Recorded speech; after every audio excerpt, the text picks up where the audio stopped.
Tutur Tinula, sebuah sandiwara radio serial, produksi Sanggar Cerita dan teater Sanggar Prativi. Sebuah kisah dengan latar belakang sejarah runtuhnya Singasari dan berdirinya Kerajaan Majapahit. Kali ini mengetengahkan episode ketiga dengan judul Daun-Daun Bersemi Lagi. Nyai Pamiji, wanita setengah tua itu pergi membeli keperluan dapur dan ramuan obat di warung yang sudah menjadi langganannya. Pulangnya, dia merasa diikuti orang.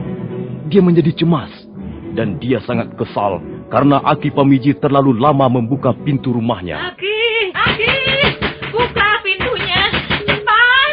Aduh, orang tua itu apa sudah budak ya? Aki. Ada apa, Nyai? Sudah. Tutup dulu pintunya. Tutup dulu pintunya. Napasmu sampai kembang kempis, Nyai. Apa kau baru saja berlari-lari? Ada yang telah mengejarmu, Nyai? Ada yang membuntuti aku. Dia terus mengikuti langkahku sejak aku meninggalkan warung Nyi Jayemani. Mungkin itu hanya perasaanmu saja, Nyai. Kau merasa diikuti orang, padahal mungkin orang itu punya tujuan yang lain, bukan mau mengikutimu. Mungkin saja arah perjalanannya sama. Aku bukan anak kecil yang tidak tahu dibuntuti orang, Aki. Jelas dia terus-menerus mengikuti aku. Kalau aku berhenti, dia juga berhenti. Lalu bersembunyi di balik pohon atau pura-pura mencari sesuatu di sela-sela rumput, tahu? Kalau benar apa yang kau katakan itu, sebaiknya kita sembunyikan mereka. Aki, mengapa tidak kita suruh saja mereka itu pergi? Jangan. Kasihan. Istrinya belum sembuh benar. Tapi mereka bisa menyeret kita ke dalam kesulitan. Belum lama, ada pasukan berkuda mondar-mandir di depan rumah Nyi Jayemanis. Kabarnya, mereka mencari buronan yang bersembunyi di sekitar desa Jasunungka, tahu? Tapi aku tidak sampai hati menyuruh pergi orang yang sedang sakit. Tunggulah 2 atau 3 hari sampai istri Tuan Lo pulih keadaan tubuhnya. Sudahlah, Nyai. Aku harus menyembunyikan mereka di belakang rumah kita ini. Kau tunggu saja di sini, Nyai. Aku tidak akan lama.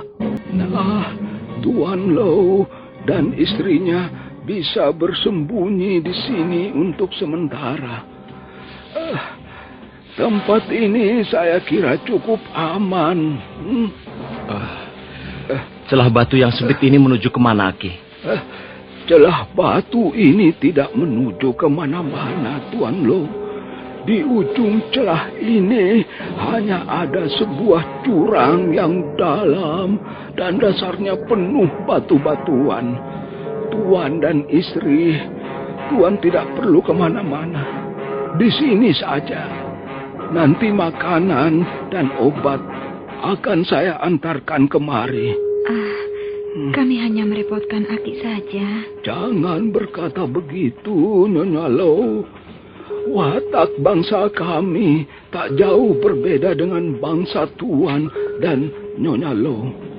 Kami senang bersahabat dan ringan tangan membantu orang yang sedang kesusahan. Nah, Tuan dan Nyonya tunggu di sini. Tenang-tenang saja. Tempat ini terlindung dari angin lembah yang keras. Terima kasih, Aki. Kau mencari siapa? Aku hanya ingin bertanya, apakah rumah ini tempat kediaman Aki Pamiji? Oh iya, benar. Kau siapa? Aki Pamiji masih sanak kerabatku. Aku pernah datang kemari 10 tahun yang lalu. Tapi Aki Aki tidak pernah berkata apa-apa tentang sanak familinya. Aki masih adik kakekku almarhum. Dan kau siapa? Namaku Kebo Keluyur. Aku tinggal di desa Silabunga bersama keponakan iparku Adisara. Oh, Aki tidak pernah bercerita tentang keponakannya yang bernama Kebo Keluyur. Kau pasti hanya mengaku-ngaku saja. Bukankah kau yang membuntuti aku sejak dari warung Nyi Jahe Manis tadi? Iya.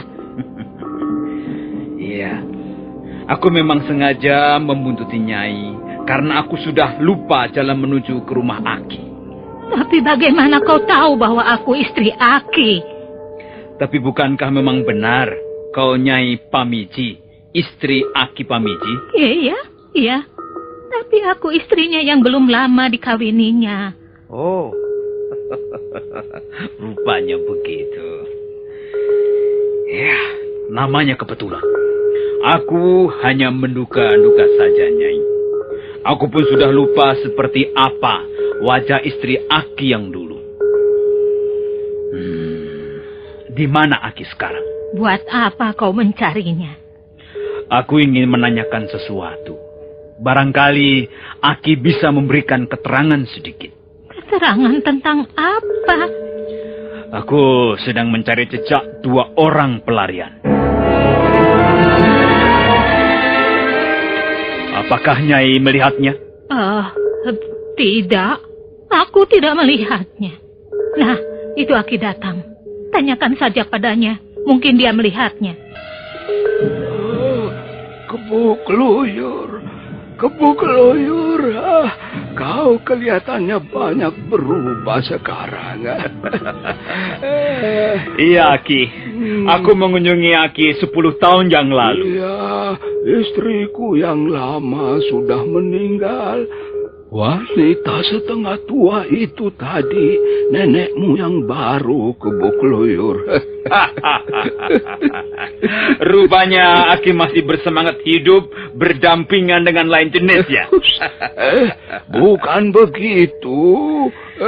Iya, mungkin itulah sebabnya Aki tetap kelihatan awet muda. Masih seperti baru 50 tahun. Kau ini ngawur saja. Bagaimanapun juga, umurku sudah mendekati 1 abad. Aku sudah hidup di 3 zaman. Iya. Kalau aku kawin lagi, itu hanya untuk sekedar berteman saja. Sekarang kau di mana, Kebo Keluyur? Dan apa usahamu? Aki, orang tuaku sudah tidak ada lagi. Ya, dan saya sekarang bekerja untuk pemerintah Kediri. Untuk sementara ini, saya di Jasun Bungkal bersama teman-teman, para pendekar lain dari berbagai golongan dan perguruan. Iya, itulah memang keinginan dan cita-cita orang tuamu. Dia ingin anaknya menjadi pendekar pilih tanding. Karena dengan begitu, menurut pendapatnya, dia bisa menaikkan derajat dan pamor nama keluarganya. Bukankah Aki dulu juga pernah belajar olah kanuragan? Iya, dulu, waktu masih muda. Tapi aku lalu mempunyai pikiran yang berbeda dengan ayahmu. Maksud Aki? Waktu dan pengalaman membuat sikap manusia berubah, Kebo Keluyur.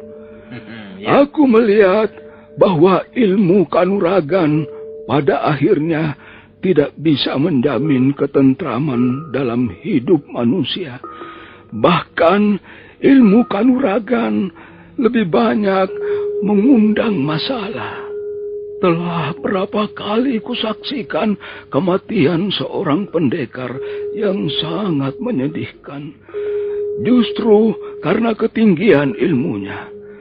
Karena itu, aku lalu memilih cara hidup seperti ini. Hidup dengan sederhana, ala kadarnya, dan menjauhkan diri dari dunia ramai. Apalagi setelah nenekmu meninggal beberapa tahun yang lalu. Hidup ini terasa sangat sepi. Sepah, sepi, lir, asepah, samun. Hidup seperti tawar dan hampa. Tiada rasa nikmatnya sama sekali. Barangkali itulah sebabnya Aki mengambil istri lagi. Ya, itu salah satu alasannya. Tapi aku pun mengenakan persyaratan. Yang penting, wanita itu jangan banyak bertingkah dan menuntut. Aku ini sudah terlalu tua, Kebo Keluyur. Aku hanya butuh teman untuk bicara, untuk menghayal bersama-sama. Iya. Iya, Kebo Keluyur. Iya. Kau ada keperluan khusus datang ke rumahku atau hanya sekedar mampir saja? Saya ada sedikit keperluan, Aki. Barangkali Aki dapat membantu. Saya sedang melacak jejak 2 orang pelarian. Mereka laki-laki dan perempuan, suami istri. Mereka orang asing. Ciri-cirinya berkulit putih, bermata sipit, dan berpakaian serba sutra. Yang perempuan sedang terluka. Apakah Aki pernah melihat mereka? Aneh sekali. Mengapa mereka dikejar-kejar? Mereka orang asing, Aki. Bukan warga negeri ini. Kau ini bagaimana, Kebo Keluyur? Apa salahnya menjadi orang asing? Kita sendiri pun seringkali merasa menjadi orang asing, sekalipun hidup di negeri sendiri. Jadi Aki melihat mereka? Aku tidak mengatakan begitu. Aku hanya ingin tahu, kalau orang dikejar-kejar, diburu, tentulah dia mempunyai kesalahan. Kecuali mereka itu binatang yang ingin disantap dagingnya. Begini, Aki. Pemerintah Kediri tidak ingin kesusupan mata-mata musuh. Dan 2 orang asing itu dicurigai sebagai mata-mata musuh. Mereka harus ditangkap dan diperiksa. Apakah ada alasan untuk mencurigai mereka, Kebo Keluyur? Tentu saja ada, Aki.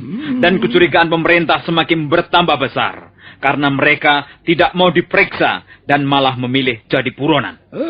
Begitu. Sayang sekali. Aku tidak pernah melihat orang yang ciri-cirinya seperti yang kau sebutkan tadi, Kebo Keluyur. Aki, kalau begitu, ya sudahlah. Saya mau minta diri, Aki. Mengapa kau tidak menginap barang semalam, Kebo Keluyur? Tidak, Aki. Terima kasih. Saya masih banyak urusan. Terima kasih, Aki. Kebo Keluyur baru mau beranjak melangkah pintu, ketika tiba-tiba matanya melihat sebuah benda yang berkilat-kilat di atas tanah.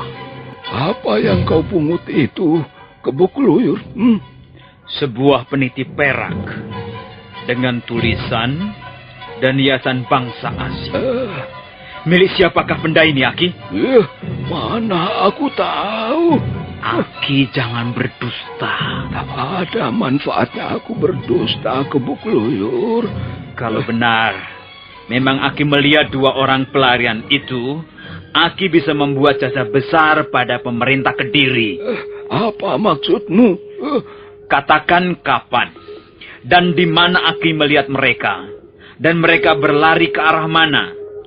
Apakah kira-kira sekarang masih di daerah Jasun Wungkal atau mungkin sudah pergi jauh? Kebo Keluyur, aku ini bukan dewa yang serba tahu, yang bisa diminta petunjuknya. Aku manusia biasa seperti kau juga. Kalau memang aku melihat, aku akan katakan padamu di mana 2 orang pelarian itu. Aki. Ini, ada hadiah 10 ringgit. Terimalah.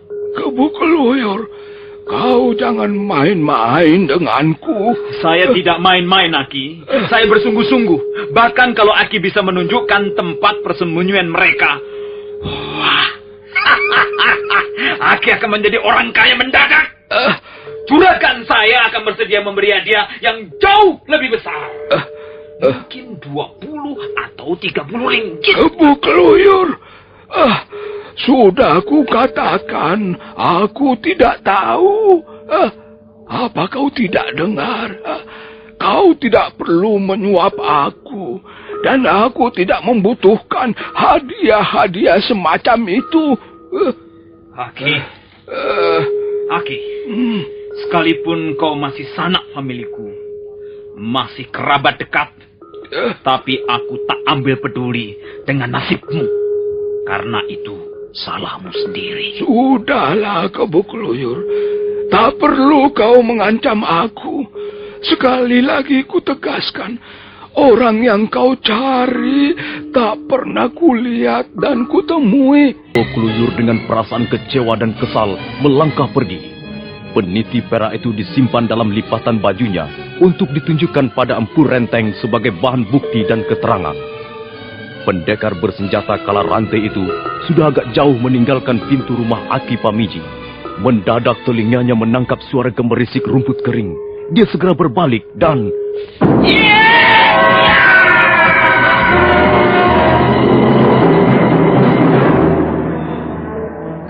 Kau rupanya. Mengapa mengikuti aku, Nyai? Kebu Keluyur, kau mau pergi kemana kau sekarang ini? Ke rumah tunjunganku. Ada apa? Kau tidak akan melapor pada junjunganmu, bukan? Oh, jangan Kebu Keluyur. Semua ini memang salah Aki. Dia memang terlalu baik.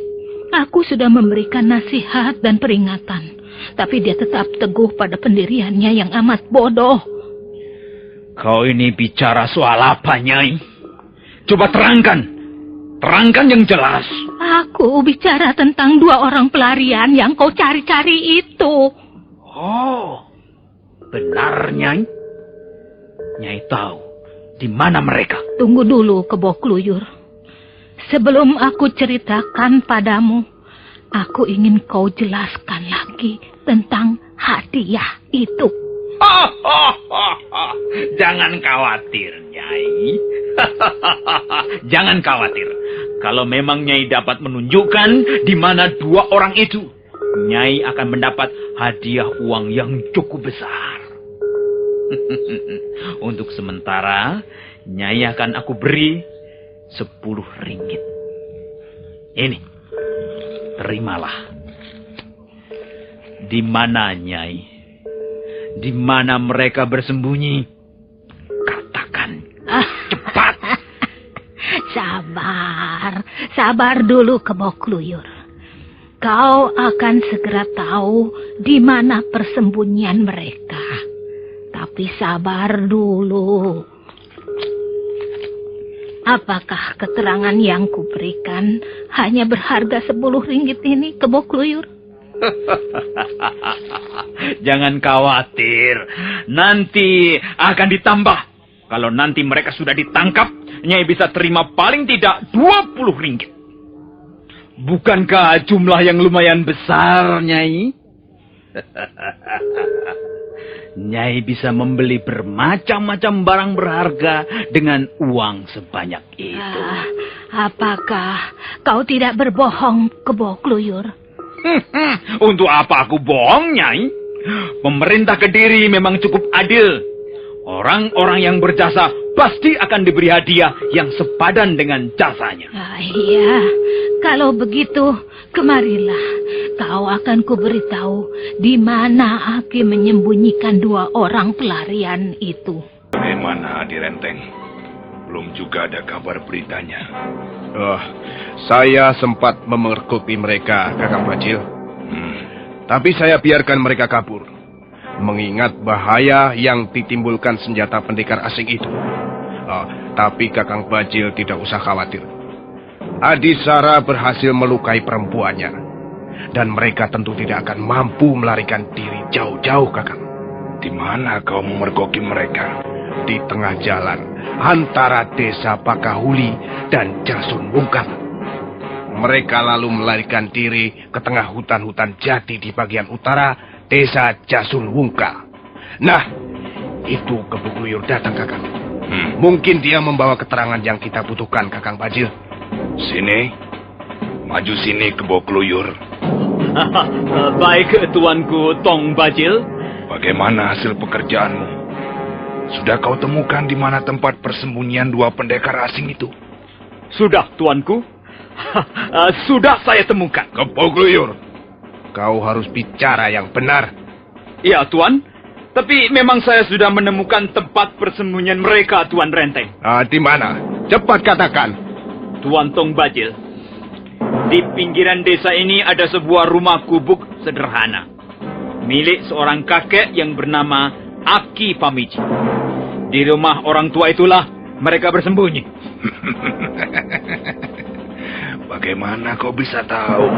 Aki Pamiji masih sanak keluarga saya, Tuan. Dan saya mendapat keterangan dari Nyai Pamiji, istrinya. Bagus. Kalau begitu, kita harus segera mengadakan persiapan untuk menyergap mereka.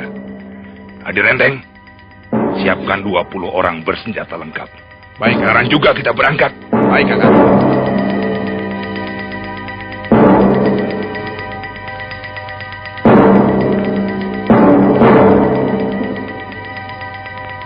Aki Pamiji segera mengajak pendekar Lo dan Maisin kembali ke rumahnya. Matahari sudah mulai turun ke batas cakrawala. Beberapa ekor burung nampak terbang di udara, bergegas pulang ke sarangnya. Hari mulai gelap.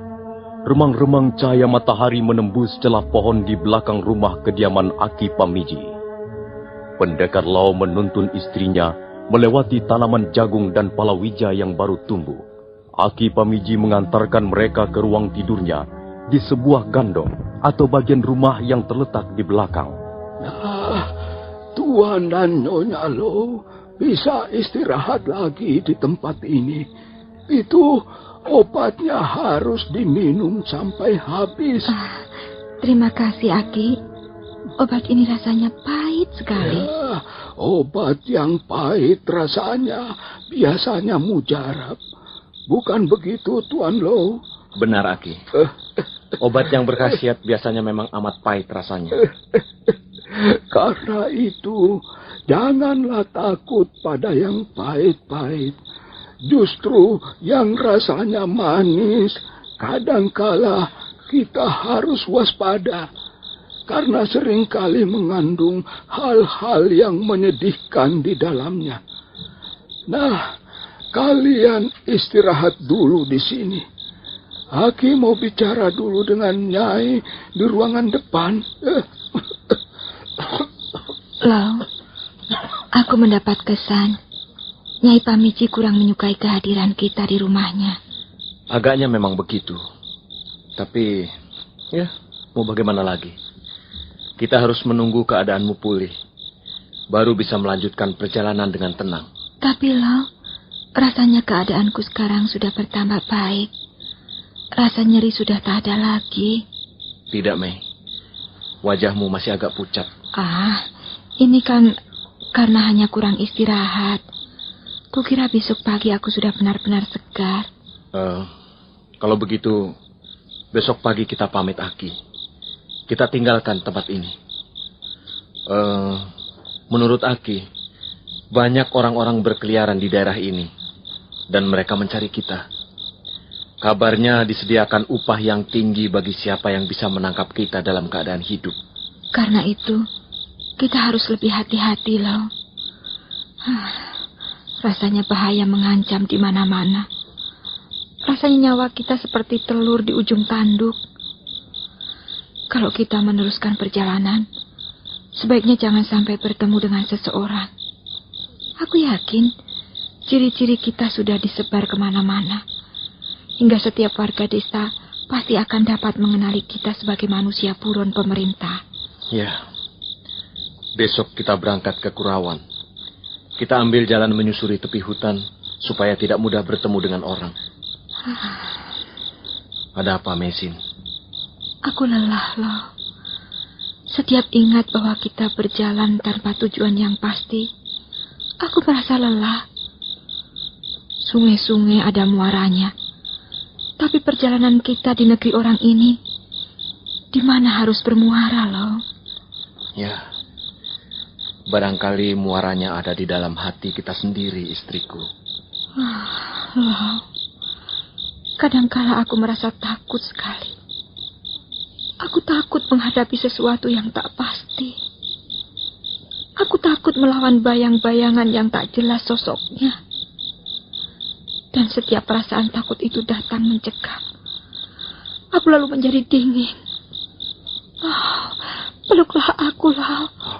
Peluklah. Mei. Supaya hatiku menjadi hangat kembali. Mesin.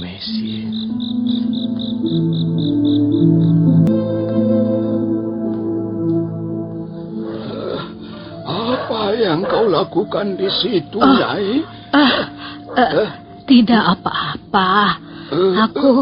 Aku baru saja selesai menjerang air untuk tamu kita itu. Apakah mereka sudah kau bawa kembali ke rumah, Aki? Ya, sudah. Mereka istirahat di gandok belakang. Oh, syukurlah. Nyai, kau kelihatan sangat gelisah. Ada apa? Tidak ada apa-apa. Aku tidak gelisah. Kau jangan berdusta padaku. Lebih baik kalau ada sesuatu yang kurang menyenangkan, katakan terus terang. Sudah kukatakan, tidak ada apa-apa, Aki. Kau menyembunyikan sesuatu, bukan? Kau ini ada-ada saja. Aku menyembunyikan apa? Makin tua, makin mudah curiga saja. Kau menyimpan uang ringgit? Dari mana kau peroleh uang itu, Nyai? Aku menabung, Aki. Sudah sejak lama aku menabung. Oh, aku tidak percaya.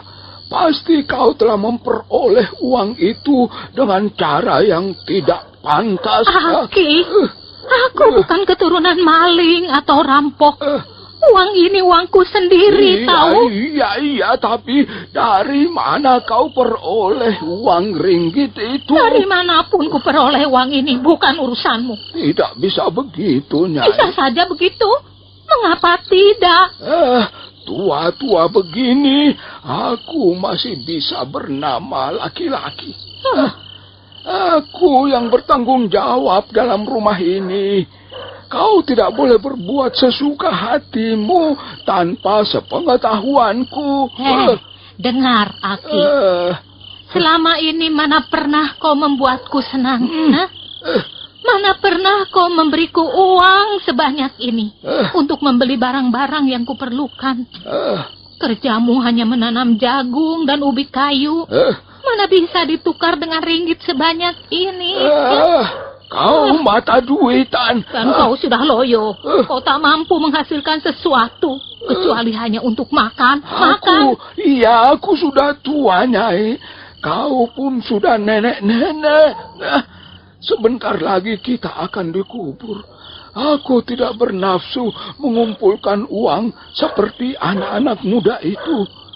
Aku sudah merasa bersyukur karena Yang Maha Kuasa masih memberi kita seteguk air dan sesuap makanan. Kalau kau ingin kaya, ingin banyak duit, bukan di rumah ini tempatnya. Kau jadi mengusir aku, ya? Baik. Aku tidak mengusirmu, Nyai. Tapi kau sendiri yang membuat dirimu merasa diusir.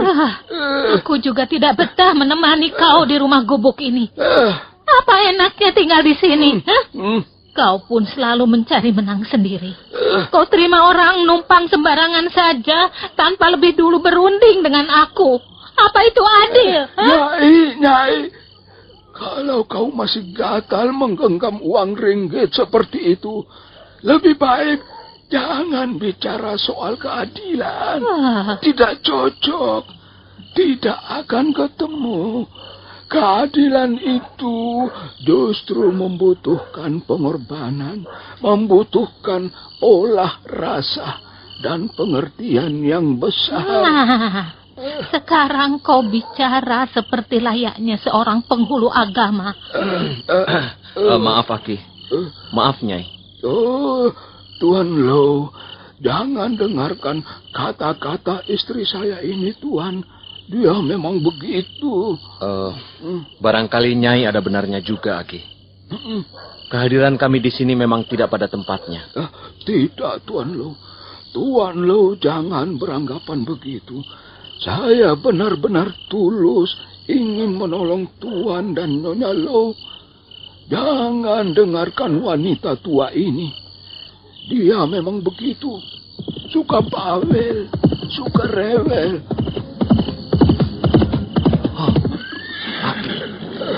Ada pasukan berkuda datang kemari. Ya, mereka akan datang untuk menangkap kalian. Nyai, kau... Aku kenapa? Kau pasti telah menerima uang dari Kebo Keluyur. Ya, memang. Apa salahnya aku terima hadiah uang ini? Tua bangka tak tahu diri. Kau telah menerima suap dari Kebo Keluyur. Sungguh memalukan. Aku malu, Nyai. Aku malu. Lebih baik ku buang uang ringgit ini. Jangan, ini uangku. Jangan, Aki. Uang ringgit ini tidak halal. Uang setan.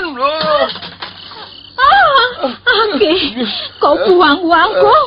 Kau sebarkan uang ini seperti tidak ada harganya. Memang tak ada harganya. Seperti kau. Kau itulah yang tidak ada harganya. Laki-laki jompo, tidak punya otak.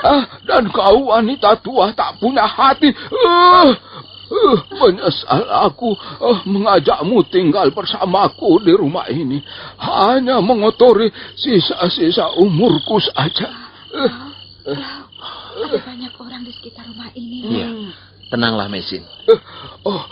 Tuan Lo, maafkan dia, Tuan Lo. Gara-gara dia, maka orang-orang itu berdatangan kemari. Sudahlah, Aki. Aki dan Nyai tidak bersalah. Kamilah yang tidak tahu diri. Kami memang orang-orang buronan. Kami pantas hidup tidak tenang. Mesin. Iya, Lo. Kita terpaksa menghadapi mereka. Oh ya, bagaimana keadaanmu sekarang? Kalau terpaksa, aku masih bisa bertarung barang 10 jurus. Kau tidak perlu khawatir, Lo. Kalau begitu, marilah kita sambut mereka. Maaf, Aki, kalau kehadiran kami membuat suasana rumah Aki menjadi tidak tentram lagi. Hati-hati, Tuan Lo. Jumlah mereka cukup banyak. Pendekar Lo melangkah ke pintu sambil menggandeng istrinya. Mereka segera melihat bahwa rumah Aki Pamici sudah dikepung dari berbagai jurusan. Di antara orang-orang yang mengepung itu, nampak ada yang masih duduk di atas punggung kudanya masing-masing. Begitu melihat pendekar Lo keluar, mereka buru-buru melompat. Bagus. Kebo Keluyur bisa dipercaya. Lihat, sepasang kelinci putih ini akhirnya kita temukan juga. Iya. Sekarang mereka tak ada kesempatan bisa lolos, Tuan. Ya, kecuali jika mereka mempunyai aji siluman gunung welirang. Hei, pendekar asing. Kau memang cerdik. Kau ulet dan cerdik. Di negeri kami yang masih asing, kalian bisa menyelinap seperti kadal dan menyusup seperti seekor cacing tanah. Itu sudah menjadi bukti bahwa kalian adalah pendekar tangguh, paling tidak untuk ukuran di negeri kalian. Tapi di sini, di kerajaan Kediri, kalian tak akan mampu berbuat banyak. Kalau kemarin kalian bisa selamat, kalian bisa mengelabui kami dan meloloskan diri dari pengawasan kami. Tapi sekarang kalian tidak mempunyai pilihan lain kecuali menyerahkan diri. Kami tidak akan menyerah. Kami sudah mengambil keputusan. bahwa kami tidak akan menyerah. Kami membela apa yang menjadi hak kami.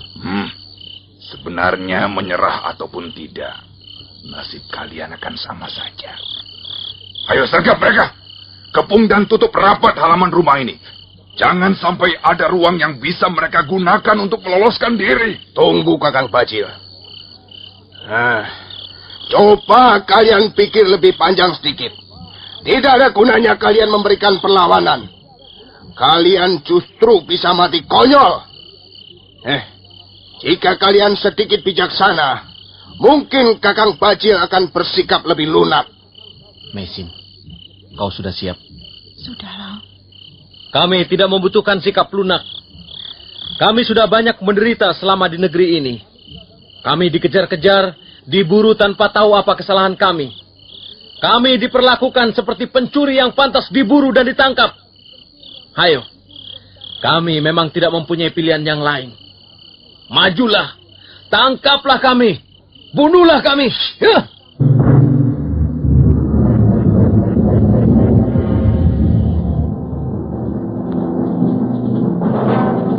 Walaupun sudah pernah melihat dengan mata kepala sendiri, tapi begitu pedang naga puspa keluar dari warangkanya, Empu Tong Bajil masih juga membelalakan matanya.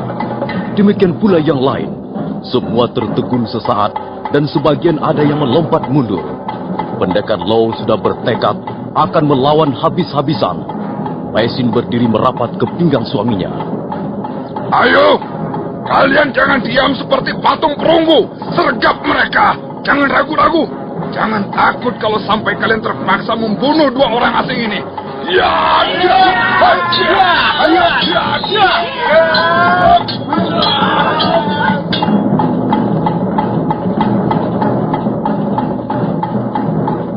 Pendekar Lo mengamuk dengan pedang naga puspa di tangan kanannya. Senjata itu mendesing kiri kanan dan sekali waktu berkeredap di udara, menimbulkan cahaya menyilaukan yang aneh. Suatu ketika, pedang naga puspa menyambar sebatang pohon, dan pohon yang perkasa itu pun roboh, bagaikan terbabat oleh ratusan beniun sekaligus. Pohon roboh!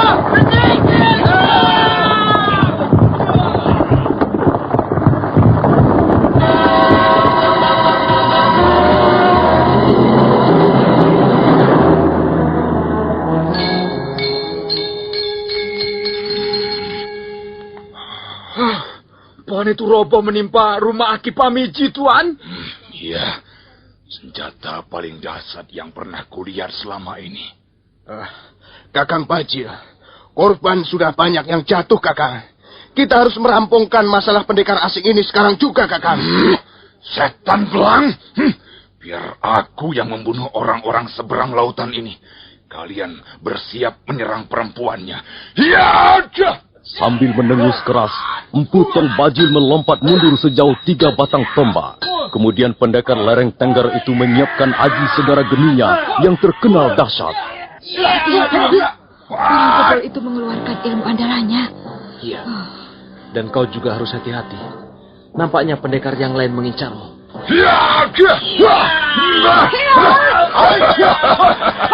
Hai, orang-orang asing yang malang!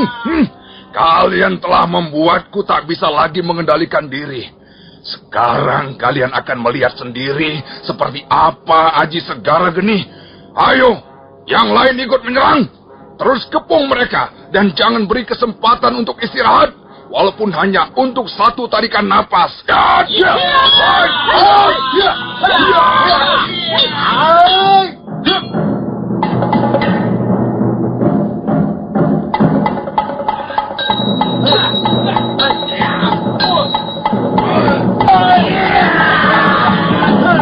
Kali ini pendekar Lo benar-benar bertarung dengan mati-matian.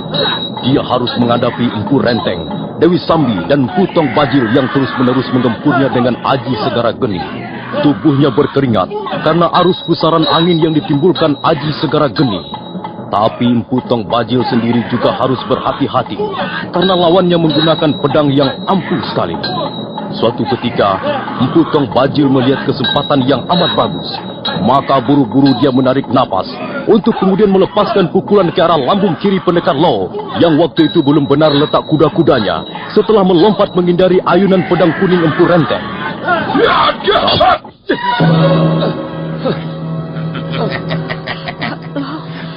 Kau kenal loh? Kau memuntahkan darah loh? Nyawa kalian tinggal sejengkal lagi. Kalau kalian tidak juga mau menyerah, kalian akan mati di tanganku. Loh, lebih baik kita menyerah saja loh. Tidak, kita tidak boleh menyerah, Mei. Kita jangan sampai menyerah.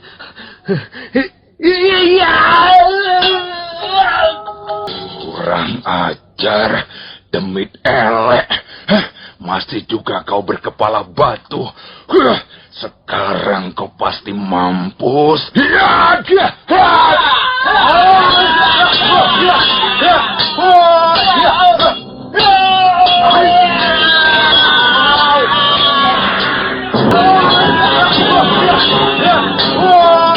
Kali ini keadaan pendekar Lau benar-benar gawat. Sementara Empu Tong Bajil terus memburunya dengan serangan-serangan maut. Pada saat keadaan pendekar Lau sudah hampir tak bisa menyelamatkan diri, mendadak sebuah bayangan muncul. Bayangan orang bercadar merah itu langsung menggebrak Empu Tong Bajil hingga pendekar Lau selamat dari ancaman maut. Empu Tong Bajil sangat gusar melihat kehadiran orang bercadar merah yang nyata-nyata membantu pendekar Lau. Maka dia segera menyiapkan serangkaian serangan baru lagi. Sementara Empu Renteng dan Dewi Sambi terus berusaha menembus pertahanan mesin yang tak pernah jauh dari suaminya. Pendekar Lau benar-benar merasa terdesak. Dia harus bertarung sambil melindungi istrinya, sementara lambungnya sudah terluka dalam oleh hantaman pukulan Aji Segara Geni. Pada saat keadaannya benar-benar gawat, mendadak sebuah bayangan orang bercadar merah muncul dari balik kerimbunan pohon. Orang bercadar merah itu langsung menyerang Empu Tong Bajil.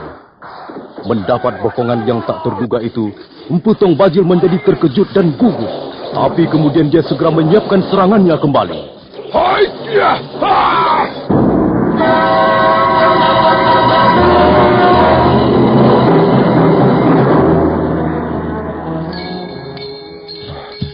Berdebah. Siapa orang bercadar merah itu? Oh, mereka berhasil kabur, Kakang. Oh, kalian orang-orang goblok, ha? Kalian tidak becus bekerja. Bagaimana mereka bisa kabur? Mereka tidak bersalah, Kakang Bajil. Kalau orang bercadar merah itu tidak datang dan mengacau, dua pendekar asing itu pasti sudah tertangkap, Kakang. Tapi Kakang Tong Bajil tidak usah cemas. Bukankah Kakang sudah berhasil melukainya? Aku bukan hanya mau melukainya dan membiarkannya kabur. Aku mau menangkap orang itu atau membunuhnya kalau perlu. Sudah. Tak ada perlunya kita ribut-ribut di sini. Ayo cepat kejar mereka. Kejar dan bunuh saja cepat. Kejar mereka. Apa teriakanku kurang keras?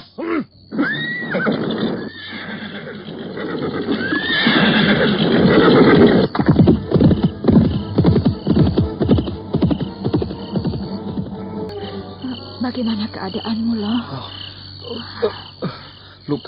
Luka dalamku cukup parah.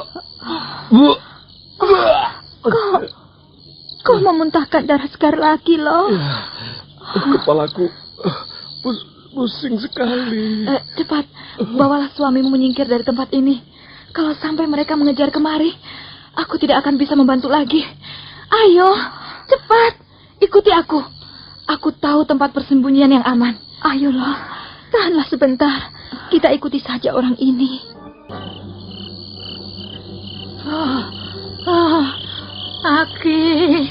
Aki, tolonglah aku, Aki. Aduh, cabang pohon ini menggenjat kaki dan tanganku. Tolonglah aku tak bisa bergerak.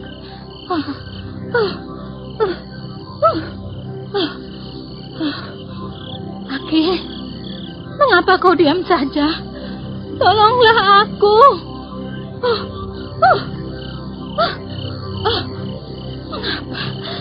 Mengapa kau diam saja? Kau masih marah padaku? Aku sekarang mengaku bersalah, Aki. Semua ini memang salahku. Aku terlalu serakah. Aku ingin mendapatkan uang, tapi akhirnya beginilah kejadiannya.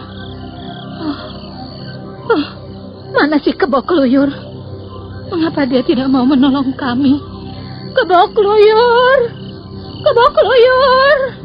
Tolonglah aku! Tolong aku, Kebo Kluyur! Angkatlah atau doronglah batang pohon ini. Kebo Kluyur, di mana kau anak setan? Ini ku kembalikan semua uang yang kau berikan. Aku tidak membutuhkannya lagi. Aku hanya butuh pertolonganmu. Kebo Kluyur. Kau benar-benar anak setan. Kau jahat. Kau sampai hati meninggalkan kami. Orang tua ini dalam keadaan seperti ini.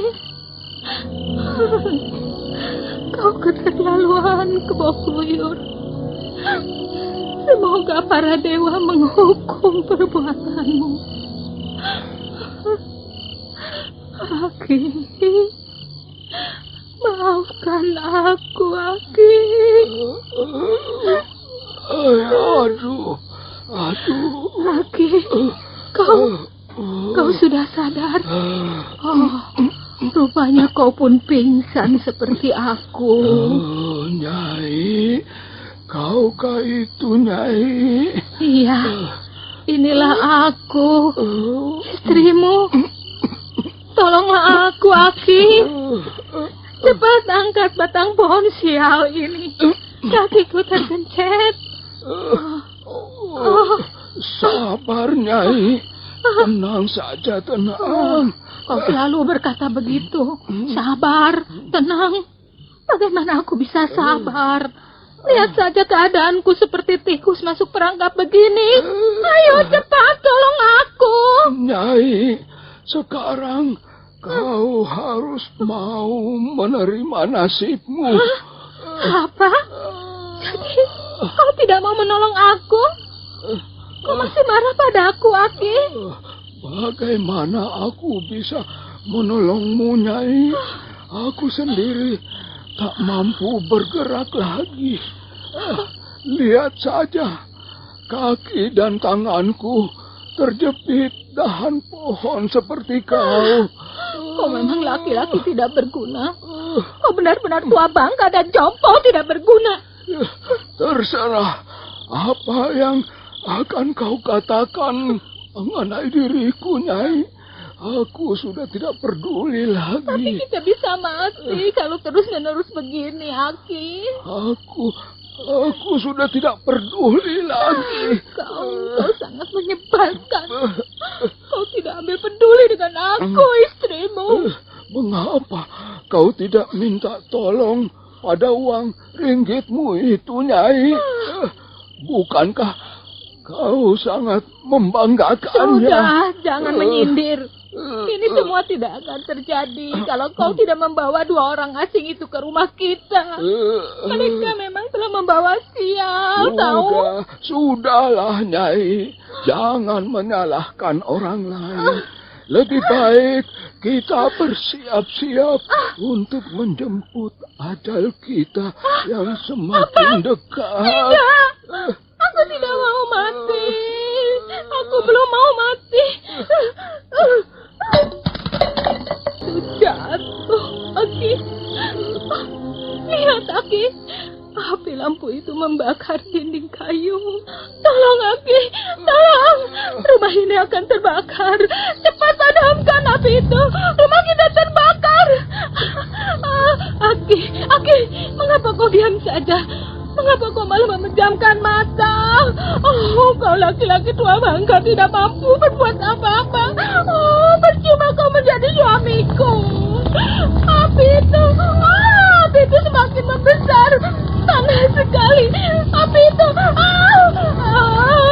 itu mulai menjilat tubuhku.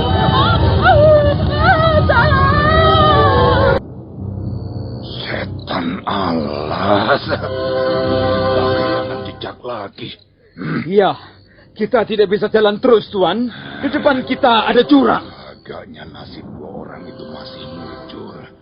Tapi kita tidak akan berhenti sampai di sini. Desa Jasun Wungkal akan kita aduk-aduk. Jangan lewatkan sudut-sudut yang gelap ataupun pojok-pojok yang sempit. Semua harus diperiksa. Nah, sekarang kita berpencar. Kita akan bertemu lagi besok pagi di rumahku untuk memberikan laporan hasilnya.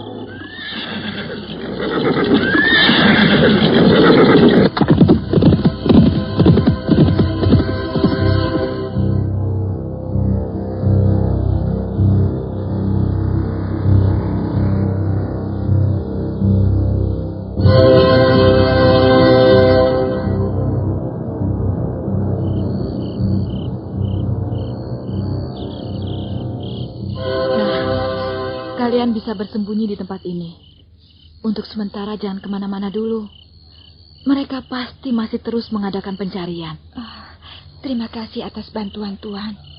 Kalau Tuan tidak segera datang, tentulah kami sudah menjadi korban pembantaian di halaman rumah Aki Pamiji. Siapakah Tuan ini sebenarnya? Apakah kalian tidak bisa mengenali suaraku lagi? Iya, sepertinya saya pernah mendengar suara Tuan. Tapi di mana ya? Akan kubuka cadar merahku ini. Nanti kalian akan kembali ingat siapa diriku. Kau gadis aneh itu. Loh, lihatlah. Iya, dia telah menolong kita lagi. Siapakah sebenarnya adik ini? Dan mengapa adik menolong kami? Bukankah adik adalah anggota kelompok pendekar cebol yang bernama Emputong Bajil itu? Kalau adik tidak keberatan, kami ingin sekali berkenalan dengan adik.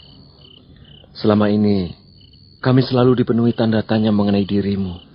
Dulu adik pernah mengaku bernama Angin Lengan Seribu. Apakah memang itu nama adik yang sesungguhnya? Tidak. Aku waktu itu hanya bercanda saja. Lalu, siapa nama adik? Dan mengapa adik selalu datang menolong kami pada saat kami menemui bahaya? Ya, itu semua kulakukan karena aku tahu kalian orang-orang jujur.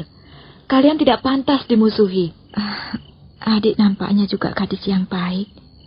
Walaupun seringkali nampak aneh dan brutal. Tapi mengapa adik bergabung dengan mereka?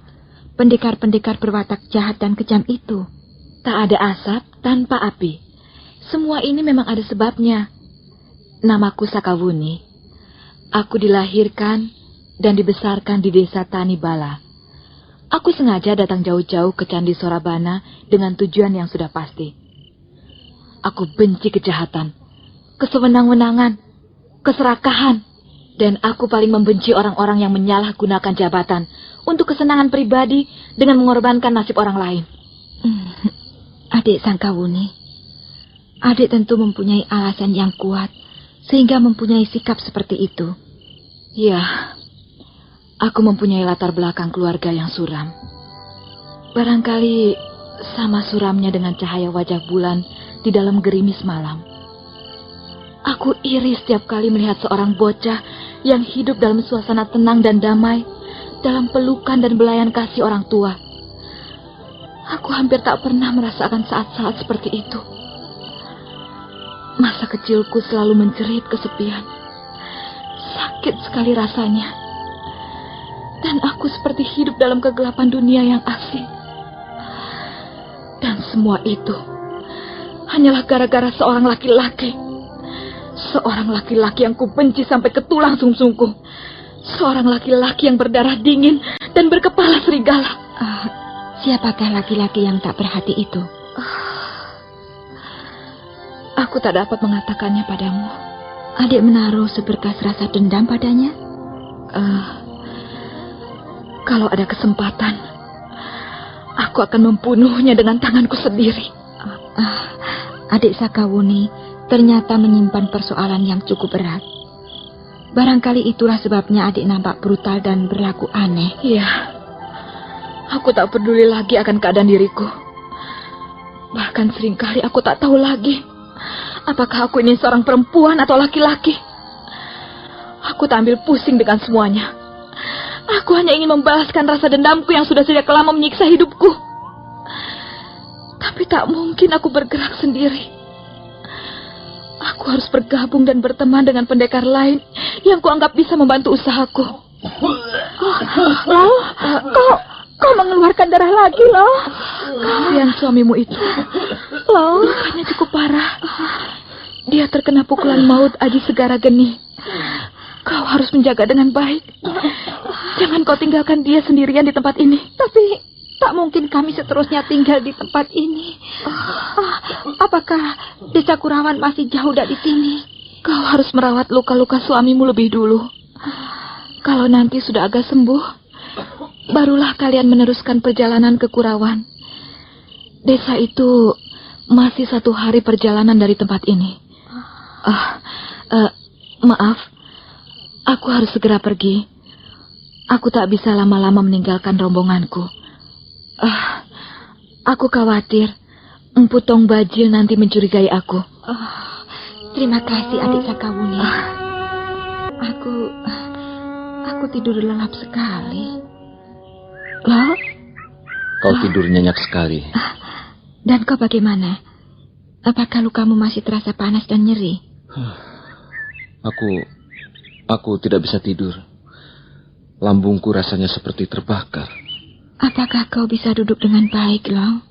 Kau mau apa, Mei? Aku akan mengobati lukamu dengan tenaga dalamku. Ayo, kita coba saja, Long. Siapa tahu membawa pengaruh ke arah kesembuhanmu. Ayo, Long, duduklah. Tapi, Mei, kau sendiri kelihatan lemah. Kau masih belum sembuh benar. Kalau kau paksa juga mengobati aku, nanti luka dalammu bisa kambuh lagi, Mei. Kau tidak boleh curang, Long. Sekarang ganti aku yang wajib mengobati lukamu. Kau pikir aku bisa tinggal diam melihat keadaanmu seperti ini? Ayo, Long, cepat duduklah. Iya. Nah, begitu. Tahanlah sebentar. Aturlah pernafasan dan pusatkan pikiranmu di daerah lambung. Maisin memejamkan mata, memutar telapak tangannya dan mulai menyiapkan tenaga dalam. Kemudian kedua belah telapak tangan yang halus itu pun bekerja dengan terampil, memijit, menotok pusat-pusat urat saraf di bagian punggung ke bawah. Kenapa kau, lah? Dia pingsan. Apa yang akan kulakukan sekarang? Aku bingung. Aku gugup. Aku akan menyeka darah yang keluar melalui mulut dan hidungnya.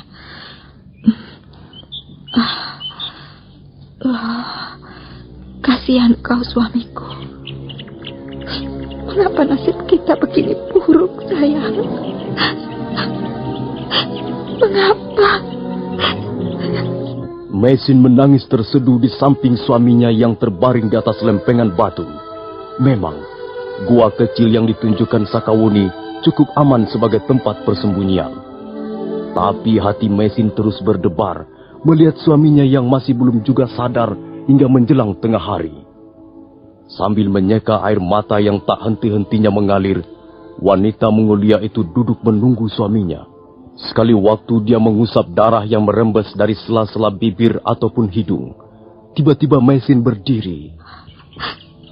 Aku tak boleh duduk berdiam diri di sini. Aku harus berbuat sesuatu. Aku ingat ramuan daun-daun penyembuh luka dalam. Ya, Aki Gumrek dulu pernah memberiku petunjuk.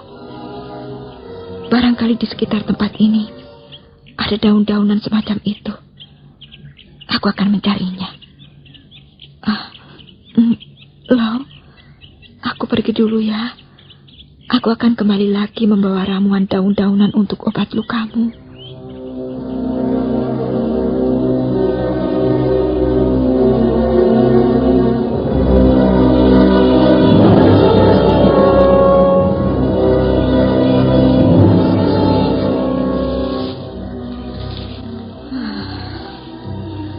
Sudah agak jauh juga aku meninggalkan gua. Tapi belum ketemukan daun-daunan untuk meramu obat luka dalam.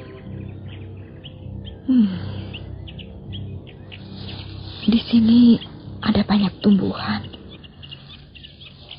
Tapi bukan seperti yang ditujukan Aki Kumprak. Ini ada selokan kecil. Pasti selokan ini menuju sebuah sungai. Kalau tidak keliru, daun-daunan itu banyak tumbuh di pinggiran sungai. Baiklah, akan kucoba mengikuti aliran selokan ini. Siapa tahu tak jauh dari sini ada sebuah sungai. Mesin lalu melangkah mengikuti aliran selokan kecil menuju ke arah timur. Begitu tubuhnya yang langsing lenyap di balik rimbunan pohon-pohon liar, muncullah dua sosok tubuh manusia dari semak belukar.